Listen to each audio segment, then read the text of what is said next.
Welcome back to the IBSP. Here's your host, Foxy New. Jaron boots Ennis, ducks Vergil Ortiz, and look, let's break it down honestly and objectively as possible. And according to Dan Raphael and Fight Freaks Unite, it looks like Vergil Ortiz versus Jaron boots Ennis is not going to happen because Jaron booty Ennis ducks Vergil Ortiz. You're no longer boots Ennis, you're booty Ennis at this point because you're nothing but ass. This man and his team, Eddie Hearn, all of these guys ducked Vergil Ortiz Jr. And look, let me break it down a little bit. Basically, they sent over paperwork trying to fight Vergil Ortiz at 147 pounds. That's what they did. They were all agreed to a fight. Everybody was all in. Vergil Ortiz, Jaron boots Ennis was supposed to fight at 154.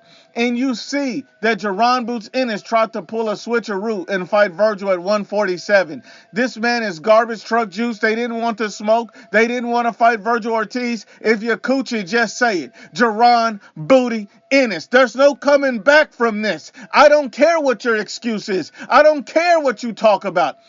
I don't care. This man is a straight coochie, and Eddie Hearn is facilitating coochie moves with Jaron booty Ennis. I mean, we got to break it down even more. Dan Raphael went on to state that the notion by anyone that Vergil Ortiz would come down to 147 is comedy. The guy ended up in the hospital at his last 147-pound weight cut. Why Jaron and his team was wasting everyone's time just to put the fight at 147 in the paperwork at the last minute is disingenuous of the highest order. The reason why they put 147 on the paperwork at the last minute is because they never had any intention of fighting Vergil Ortiz Jr. These guys were cowards, these guys were afraid, and these guys could not locate their nuts. That's what happened. Now, the reason why we're even in this position is because Terrence Crawford turned down a Vergil Ortiz fight. So remember, Vergil, Turkey Al-Sheikh, and Golden Boy offered Terrence Crawford to fight. Terrence Crawford rejected it. Then they offered Jaron boots Ennis to fight. And as you see here, Jaron boots Ennis is straight coochie, asking Vergil to come to 147 at the last minute, wasting everybody's time, and putting up a smoke screen knowing damn well he was not wanting to fight Vergil Ortiz. The man's a coward. He's an absolute coward.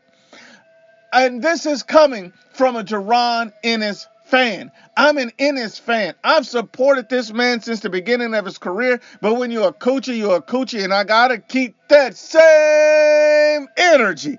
Now the hope is, with guys like Terrence Crawford and Jaron booty Ennis ducking Vergil Ortiz, the hope is they can get Sebastian Fundura to come on the card and have the nuts to fight Vergil Ortiz, who's free smoke. The guy is trying to get a world title. The guy is trying to fight the best. The guy is trying to prove he's fearless. And none of these guys want to step in with Vergil Ortiz Jr.